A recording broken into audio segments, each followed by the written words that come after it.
June 21st, 2007. 13-year-old Kaitlyn Lassiter is having the perfect day at Kentucky Kingdom with her friends. They've just enjoyed the Superman Tower of Power ride and decide to go again. But in the next few minutes, faulty cables will turn a fun afternoon into a nightmare that costs Kaitlyn both her feet and exposes a web of corporate negligence that could have killed her. You're watching Darchives, where we uncover the dark truth behind tragedies that were completely preventable. If you're new here, hit that subscribe button, because today's story will take you inside one of the most horrifying amusement park disasters ever recorded.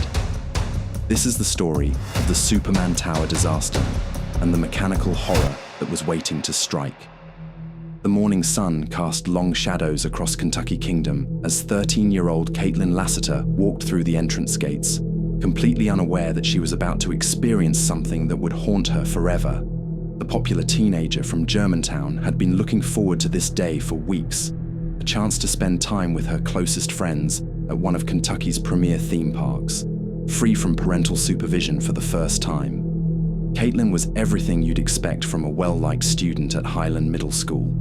Sporty, outgoing, and part of the popular crowd, she radiated the kind of confidence that comes naturally to 13-year-olds who feel invincible. Her parents, Randy and Monique, had finally granted her the independence she'd been craving, dropping her off at the park with two friends for what should have been a perfect summer day.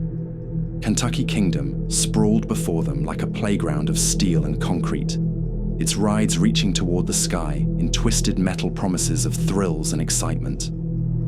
The park had been a Louisville landmark since 1987, owned by the trusted Six Flags chain and drawing families from across the region who believed in its safety and reliability. But towering above everything else, casting an ominous shadow across the midway, stood the Superman Tower of Power.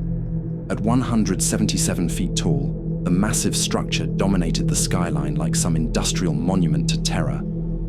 The ride was an engineering marvel designed to deliver pure, concentrated fear, lifting passengers high into the air before dropping them in a stomach-churning freefall that left riders breathless and shaking. The mechanism was deceptively simple, yet terrifyingly complex. High-strength steel cables, each one a lifeline between riders and certain death, lifted gondolas 177 feet into the air at a steady 12 miles per hour. For several heart-stopping seconds, passengers would hang suspended in space, looking down at the ant-like figures below. Then gravity would take over, plunging them 154 feet at 54 miles per hour in a controlled fall that simulated the sensation of dying while keeping them just barely alive. Kaitlyn and her friends had already sampled several of the park's attractions when they found themselves standing before the Superman Tower. The massive structure seemed to call to them, promising the kind of adrenaline rush that only comes from dancing with death. They joined the queue, hearts already racing with anticipation. Their first ride was everything they'd hoped for, and more. The terrifying ascent, the moment of suspended horror at the top, and the breathtaking plunge that left them gasping and laughing in equal measure. When they stumbled off the ride, legs still shaking from the experience, they were buzzing with the unique euphoria that comes from surviving something genuinely frightening. That's when they noticed something that seemed like a gift from the universe itself. The queue was almost empty. Other visitors were scattered throughout the park, leaving the Superman Tower virtually deserted. Without a moment's hesitation, they decided to ride again. After all, when would they get another chance like this? They had no way of knowing they were walking toward a mechanical nightmare that had been building for months, possibly years. Hidden from view, steel cables that held human lives in their grip were slowly deteriorating, fiber by fiber, until they hung by threads that could snap at any moment. As the gondola began its second ascent, the girls settled into their seats with the comfortable familiarity of experienced riders. They laughed and chatted about their first experience, still high on adrenaline and completely unaware that death was climbing with them, cable by cable, foot by foot. Then something changed. The smooth, mechanical hum of the ride gave way to something else. A violent shaking that seemed to come from the very bones of the structure. Kaitlyn felt the first stab of real fear as the gondola lurched unpredictably. "As we started to go up, we were laughing about something," she would later recall, "and then it jolted a little bit, like a whipping sound." The whipping sound was the first cable giving way, snapping with the crack of a gunshot and sending vibrations through the entire structure. The metal struck Kaitlyn in the face like a steel whip, splitting her lip and drawing first blood in what was about to become a horror beyond imagination. But this was just the beginning. As if the snapping cable had triggered some mechanical apocalypse, more cables began failing in rapid succession. Heavy steel wire fell from above like deadly rain, and the girls found themselves in the middle of a nightmare they couldn't escape.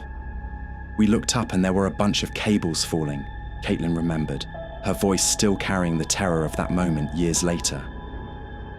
"It kept going up, and at that point, I had cables all over my body. There was a cable hanging below me. There were cables all over my friends." The ride had become a torture device, continuing its relentless climb while cables fell around them like the rigging of a sinking ship. The girls screamed desperately for help, their voices carrying across the park as other visitors began to notice that something was terribly wrong.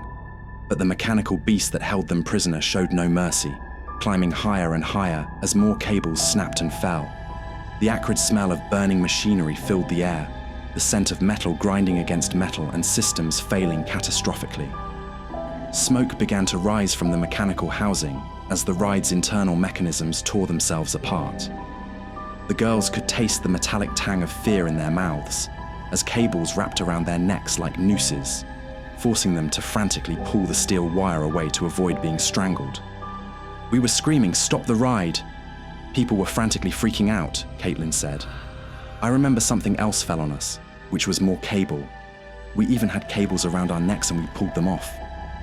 Down below, the ride operator had heard the cables snapping with sounds like gunshots echoing across the park. He could hear the desperate screaming of the girls trapped in the gondola as it continued its journey toward the top. But instead of immediately hitting the emergency stop button, he hesitated. Those crucial seconds of delay would prove to be the difference between injury and catastrophe. By the time he finally acted, it was too late. The emergency stop engaged just as the gondola reached the top, but the mechanical locks were now stuck in place.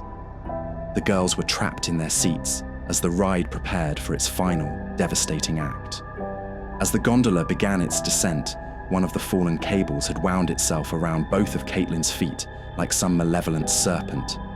The steel wire tightened with each foot they fell, creating a deadly noose around her ankles that grew tighter and tighter as gravity pulled them toward the ground. The force was unimaginable. As the gondola plummeted at 54 miles per hour, the cable around Kaitlyn's feet became a guillotine of steel. Her left femur shattered like glass under the pressure, but that was the least of her problems. The tightening cable was cutting through flesh and bone with surgical precision, severing both of her feet completely at the ankles. When the gondola finally slammed to a stop at the bottom of the tower, Kaitlyn's feet were gone. They had been sliced off as cleanly as if by a blade, leaving her trapped in a seat, soaked with her own blood, while emergency alarms finally began to wail across the park. The scene that greeted first responders was something from a nightmare. Emergency services arrived to find a 13-year-old girl trapped in a mechanical torture device, her severed feet somewhere in the twisted wreckage of cables below. The Superman Tower, which had promised thrills and excitement just minutes before, now stood as a monument to mechanical horror. Freeing Kaitlyn from her seat took precious time, as rescue workers had to navigate the twisted cables and damaged machinery while she remained conscious through the entire ordeal. When they finally extracted her from the gondola, she was rushed to the University of Louisville Hospital, where trauma surgeons waited to attempt what seemed impossible. In what can only be described as a medical miracle, surgeons managed to reattach Kaitlyn's right foot in a complex procedure that lasted hours. But her left foot was too badly damaged, the tissue too destroyed by the cable's steel grip. It had to be amputated below the knee, leaving Kaitlyn to face a future forever changed by those few minutes of mechanical horror. The Superman Tower of Power was immediately shut down, its shadow now falling like a curse across the park. It would never carry passengers again. A year later, the entire structure was demolished, as if erasing the tower could somehow erase the horror it had inflicted. But the investigation that followed revealed something even more disturbing than the accident itself. This nightmare had been entirely preventable. The cables that had failed so catastrophically had been deteriorating for an unknown period of time, slowly weakening until they hung by threads. And the people responsible for maintaining them had ignored every basic safety protocol designed to prevent exactly this kind of disaster. John Smith, the park's maintenance manager, was forced to admit under oath that his technicians had never performed hands-on inspections of the cables, despite this being a fundamental requirement. They had never lubricated the cables daily, as required by safety protocols. They had essentially abandoned every basic maintenance procedure that could have detected the deteriorating cables before they became death traps. The ride operator, just 18 years old, had heard the cables snapping and the girls screaming, but had failed to hit the emergency stop button immediately. Some reports suggested he was on his phone during the critical moments when quick action might have prevented the worst of the disaster. Even more disturbing, the manufacturer's clear instructions had been completely ignored. Instead of following proper maintenance procedures, park workers had been applying cornstarch to the cables, exactly the opposite of what was required for safety. When the investigation concluded, the consequences were as shocking as the negligence itself. Kentucky Kingdom was fined $11,000 for their role in destroying a 13-year-old's life. Less than what most people pay for a car. The message was clear. Human suffering had a price tag, and it was remarkably cheap. The Lassiter family sued and reached a settlement that would provide lifetime care for Kaitlyn, but settlements come with silence. The full details of the park's negligence would never be fully revealed to the public. Meanwhile, Kaitlyn faced a recovery that would test the limits of human endurance. Months of surgery, physical therapy, and the kind of pain that changes a person forever. But she showed a strength that defied her age, learning to walk again with a prosthetic leg and eventually testifying before lawmakers about the need for better safety regulations. In a remarkable turn of fate, Kaitlyn's reattached right foot regained full function, and she has reportedly gone on to become a cardiac ICU nurse, someone who saves lives after nearly losing her own to mechanical negligence. The Superman Tower of Power now exists only in memory and in the scars it left behind. But its legacy serves as a chilling reminder that behind the bright lights and carnival atmosphere of amusement, parks lurk mechanical horrors that can strike without warning, turning moments of joy into lifetimes of trauma. The next time you strap yourself into an amusement park ride, remember Kaitlyn Lassiter and the cables that were supposed to keep her safe. Remember that somewhere in the mechanical complexity above your head, steel wire might be slowly fraying, waiting for just the right moment to snap and turn your day of fun into a nightmare you'll never forget. What do you think? Have you ever had a close call on an amusement park ride that made you question the safety of these mechanical monsters? Let me know your thoughts in the comments and tell me what other dark amusement park stories you'd like me to investigate. If this story made you think twice about trusting your life to aging cables and overworked machinery, smash that like button and subscribe for more stories that expose the horrors hiding behind the facade of fun. Until next time, remember that the only thing standing between you and disaster might be a steel cable that hasn't been properly inspected in years.